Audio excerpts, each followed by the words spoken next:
राधे राधे। जय जय प्रीतम अमृत कथा। नवम शतक भाग 2। जब श्री कृष्ण बलराम अक्रूर जी के साथ मथुरा के लिए निकल गए तो श्री राधा विरह में पागल सी हुई, रोती बिलखती यमुना नदी में प्राण विसर्जन करने हेतु चल पड़ी। आज रास्ता बहुत लंबा हो गया था। नीली सरिता पर पहुंचकर अपने हृदय की व्यथा सरिता को सुनाती हैं। उनकी इस व्यथा का विवरण ही मिलता है नवम शतक भाग 2 के छंद संख्या 865 से 896 में।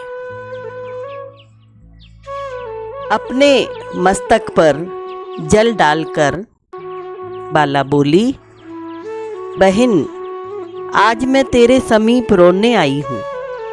मुझे तू अपने उरस्थल की कुछ शीतलता देगी? मेरे प्राण तन सब जल रहे हैं। तेरा स्पर्श कर क्षण भर ये शीतल हो जाए। मैंने तेरा अपराध किया। मैं घमंड से भरी थी। सांवर को नित्य पाकर इठलाती थी। सांवर पर अधिकार समझ तुझे कितनी बार ठुकराया। नीला श्रीमुख आंखों में रखकर तेरी परवाह नहीं की। नीला हाथ कंठ में पाकर तुझे गिनती ही न थी। नीले तन की सौरभ पाकर तेरे पास आई ही नहीं।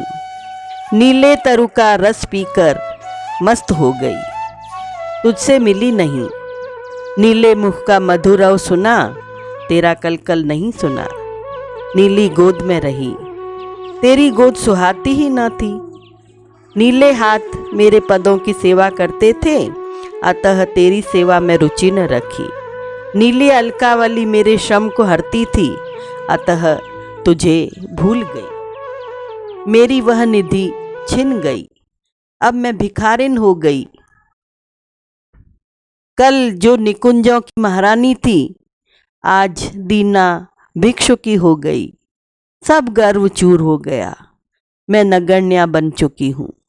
इसीलिए तेरी शीतल अंक में सदा के लिए सोने आई हूँ। बहन तू मुझे निराश मत करना, ठुकराना नहीं। मेरे द्वारा किए अनादर को भूल जाना। तू मुझे अपने शीतल उर में ठौर दे दे। सोने से पहले कुछ बातें कहती हूँ, वे तू अवश्य कर देना। तू परम दयामयी है, मुझे आश्रय दान कर देगी।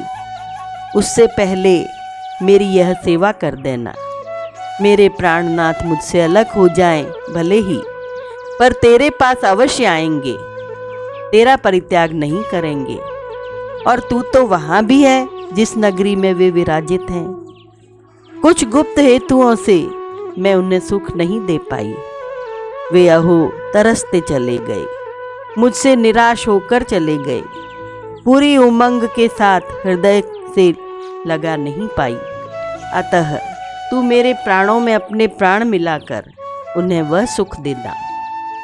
मैं सोचती ही रही कि उन्हीं का अभिषेक करूं, किंतु हाय रे वे चले गए। अब तेरे पास आएंगे। कृष्ण कुटिर अलकावली मुख सरोज पर झूलेगी। तू मेरे प्राणों में प्राण मिला उन्हें सिक्त कर देना। वे मेरे मुख सौरभ के लोलुप बने रहते।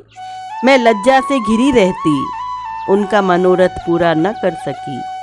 अब तू प्राणों में प्राण मिलाकर यह कर देना। और सुन, निकुंज में जब मैं सोने लगती तो उनकी लालसा रहती कि रानी तुम ऐसा चित्र का निर्माण करो जो सदैव नवीन बना रहे। तो बहन उनका मुख कमल ही ऐसा चित्र था जिसे मैं उर स्थल पर अंकित कर ही देती, किंतु उसका दर्शन उन्हें नहीं कराती। अब तू प्राणों में प्राण मिलाकर उस चित्र का दर्शन करा देना। और सुन, जब वे पूछते कि अप्रतिम सुख स्पर्श क्या है, मैं तो उनके नीले अंगों के स्पर्श को ही परम स्पर्श समझती थी, पर वाणी से मैं उत्तर नहीं दे पाती थी। अब तू मेरे प्राणों में प्राण मिलाकर उन्हें यह बतला देना। रात्रि के समय वे विनोद करते। मेरी वंशी क्या गाती है? मैं कहती शिव हरि मार बिंदु, यही मेरे नाम से संपुटित है, पर मैं यह रहस्य नहीं खोलती। अतः नीली सरिता बहन, मेरे प्राणों में प्राण संगमित कर कल कल रव में इस रहस्य का उद्घाटन कर देना। प्रत्येक रजनी में प्रश्नोत्तरी एक ही होती, केवल भाषा बदल जाती। चित्त पीयूष कहाँ है? मैं कहती प्रीतम, 2 अरुणिम नवल पल्लवों में। तू भी यही कहना। और सुन, मेरे उरस्थल पर वे कपूर विलेपन करते तो उनकी आंखें झरने लगती। मैं निरंतर अश्रु मार्जन करती थी, तू भी यही करना। और सुन, प्रातःकाल गोदोहन की मुद्रा मेरी आंखों में समा जाती। मैं नेत्र मूंद लेती, गोकुल परितृप्त बने, तब तक तू भी ऐसा ही करना। दिन के दूसरे प्रहर में मेरा भाई श्रीदाम द्वारा उन्हें पत्र प्रेषित करती, तू भी ऐसा ही करना। मेरे प्राणों में प्राण मिला, कमल के पत्तों पर अंकित करके। अपराह्न के समय मैं सूर्य को अर्घ्यदान करती थी, तू भी अपनी लहरों को उछाल कर मेरे प्राणों में प्राण मिलाकर ऐसा करना। संध्या के समय आवास की ओर लौटते, मेरे समीप आते ही गेंद उछाल देते, मैं अंजलि में पकड़ लेती। तू भी ऐसा कर उन्हें प्रसन्न करना। और सुन, जब प्रदोष आता, मैं अनुभव करती वे मुझे ढूंढ रहे हैं। मैं नीली या सफ़ेद साड़ी पहन उनकी प्रतीक्षा करती। तू भी ऐसा ही करना, उन्हें खिन्न मत करना। और रात्रि के समय उनसे मेरा मिलन, वे भूल जाते अपने स्वरूप को, कहने लगते मैं रमणी हूँ। मैं उन्हें चेत कराती थी। तू भी सतर्क रहकर मेरे जीवन सर्वस्व नील सुंदर को संभालना। और अपर रात्रि में भावों की आंधी के प्रवाह में उनका मन उड़ चलता दूर दूर, मैं भी साथ साथ उड़ चलती। तू भी मेरे प्राणों में प्राण मिला, उन्हें रस में निमग्न करना, उन्हें आनंद दान देना। और जब उषा काल आता तो परस्पर एक दूसरे की पूजा होने लगती। प्राणों का तन का विनिमय होता, स्वरूप बदल जाता, क्षण में ही पूर्व स्थिति हो जाती। तू भी ऐसी बन बन कर उनकी सेवा करना। इस वन में एक से एक बढ़कर अनुरागवती सुंदरी बसती थीं, जो अपना सर्वस्व देती थीं। मैं उन सब को उनसे मिलाती थी। तू भी यह व्रत निभाकर सांवर का सुख वर्धन करना। इतना सब कहने का एक ही उद्देश्य है, जो सेवा मैं उनकी न कर सकी, उसका भार तुझ पर डाल रही हूँ। तू अंत काल तक यह कर्तव्य निभा देना। मैं तुझसे एक मेक होकर यह सब देखूंगी, पर तू उन्हें यह मत बतलाना, मेरी उपस्थिति से वे संकोच करेंगे। अतः तू इसकी गंध भी मत लगने देना। इस प्रकार बाला ने नीली सरिता से अपने मन की बात कही। जो वो नहीं कर सकी सेवा, वो सेवा सरिता से करने के लिए कहा। अब छंद संख्या 892 से 816 में और निर्देश देती है। बहन, कोई ऐसा उपाय हो सके तो करना कि वे मुझे मन से निकाल दें। मैं न थी, न हूँ, न रहूँगी। उनकी चित्तवृत्ति ऐसी बन जाए, मन से मेरा चिंतन विलुप्त हो जाए। मैं तो यही चाहती हूँ, मेरे प्राणाधिक निर्वधि सुखी रहें। इसके अलावा मेरी कोई चाह नहीं है, नहीं थी, नहीं होगी। मैं सत्य सत्य कहती हूँ। मैं तेरे नीले उर पर यह लिखे देती हूँ। कोई देखे नहीं, सुने नहीं, क्या है? तू तो सुनती है, देख भी रही है। तुझसे भी नहीं कहती, पर और उपाय नहीं है, अतः कह बैठी। उनकी संभाल की चिंता जो है, भावों लहरों का कोई इतिवृत्त नहीं होता, भावों की उर्मियों की कोई सीमा नहीं होती। जो अपने उरस्थल में नीलिमा लिए हैं, उनमें ही यह संक्रमित होती है। और बहन, तेरे तो कण कण में नीलिमा भरी है, इसीलिए आकुल हो तेरे सामने हृदय खोल बैठी हूँ। तू मेरी इन बातों को भूलना मत। जो लहर विलीन हो गई वह कभी लौटेगी नहीं। किशोरी इतना कहकर हाथ जोड़ अपने चरणों को नदी में बढ़ाने लगी। छंद संख्या 897 से 909 में वो प्राण त्यागने की क्रिया करती है। उसकी 2 सहचरियां थीं। उनमें प्राणों की वृत्ति शेष थी। एक पीछे चलने लगी, एक तट पर जड़ होकर देखती रही। बाला ज्यों-ज्यों आगे बढ़ती जल बढ़ रहा था। कमर डूबी, वक्षस्थल डूबा। उल्लास भरे स्वर में हंसती श्रीमुख से निकल रहा था। सांवर सांवर ही आगे है, सांवर ही पीछे है प्रीतम।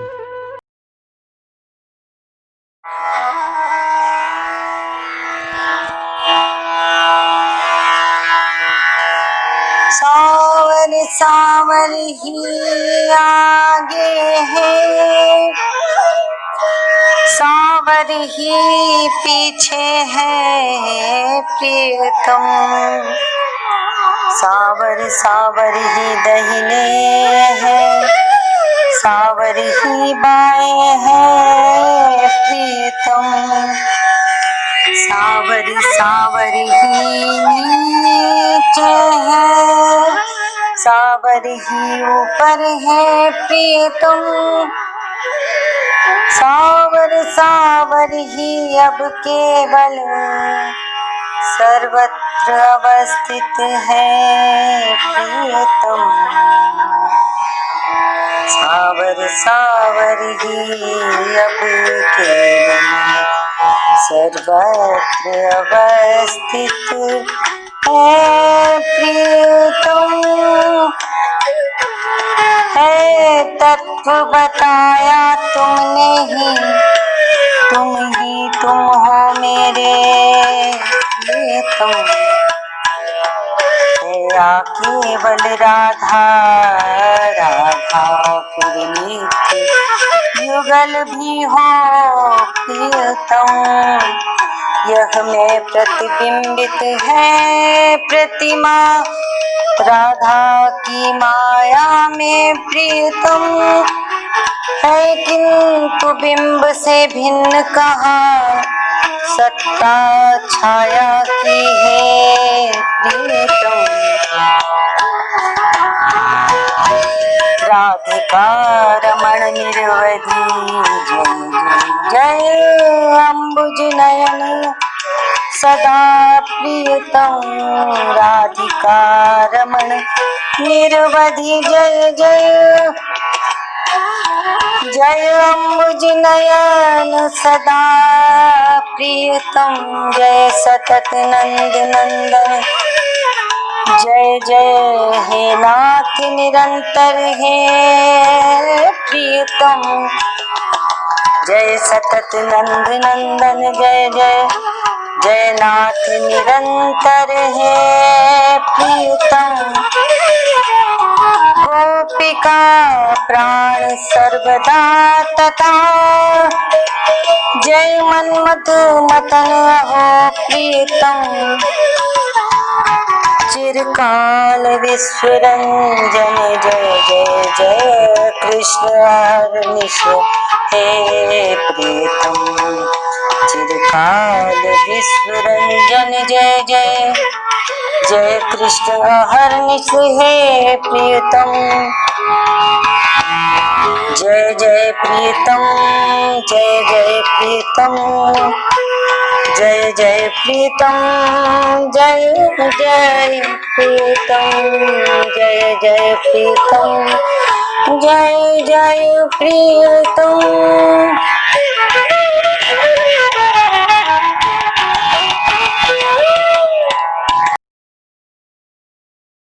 नीले जल में ठोड़ी का स्पर्श किया, हाथ ऊपर उठे, सहचरी ने भुजाओं में भर लिया। अंतिम प्रयास था किशोरी के प्राण रक्षा का। नीली लहरें अब बाला के सिर पर फैल गईं। किंतु वह वैसे ही आगे बढ़ती जा रही थी। अब केवल मणिबद्ध का अंश और फिर पीली अंजलि मात्र दिखाई देने लगी। धीरे धीरे अंजलि भी विलीन हो गई। इतने में ही गैरिक वसना अम्बा प्रकट हो गई, पौर्णमासी देवी प्रकट हो गई। उस काल के बिंदु पर अघट घटना पटीयसी अचिंत लीला महाशक्ति योग माया का आविर्भाव हुआ और दृश्य बदल गया। सरिता का जल घट गया। वे महामयी किशोरी को अंक में लिए कालिंदी के कूल की ओर बढ़ने लगी। वह सखी भी उनके पीछे चलने लगी। तट के ऊपर वे महामयी ऊपर उठाईं। उन्होंने बंकिम दृष्टि सब पर डाली। सबके प्राणों में गति आ गई। आधे पल में ही सुंदरी सरोवर का वह कूल आ गया। सबको विराजित कर करुणा से बोली, धीरज धीरज मेरी पुत्रियों, धीरज रखो। इस महादुख की रात्रि का अवसान होगा। उषा काल आएगी। सांवर से मिलकर तुम सब सुखी होगी। इतना कहकर वे अंतर्धान हो गई। रत्नमय आवासों से भरा वह सुंदरी सरोवर का गांव अदृश्य हो गया। उस वन परिसर पर भी अभिनव माया फैल गई। इस वन की सत्ता किसी को भी उपलब्ध नहीं होती थी। बाला को सखियों को सब भूल गए। कौन बाला थी, कौन माँ बाप थे, उनका जीवन क्या था, सब पर आवरण आ गया। वह विरजा धारा की घटना सभी को अज्ञात थी। उस महाभाव का इतिहास अप्रकट था। वनवासी सब आकुल थे सांवर के जाने से। यह तो विधि का विधान था जो हुआ। यद्यपि सित रजनी थी पर चारों ओर घोर अंधेरा था। यों 4 पहर बाद सूर्य उगते थे पर बाला की आंखें सदा मुंदी रहती थीं। उसके लिए तो अब 100 वर्षों की काली रात्रि थी। उसे निरंतर रोना था।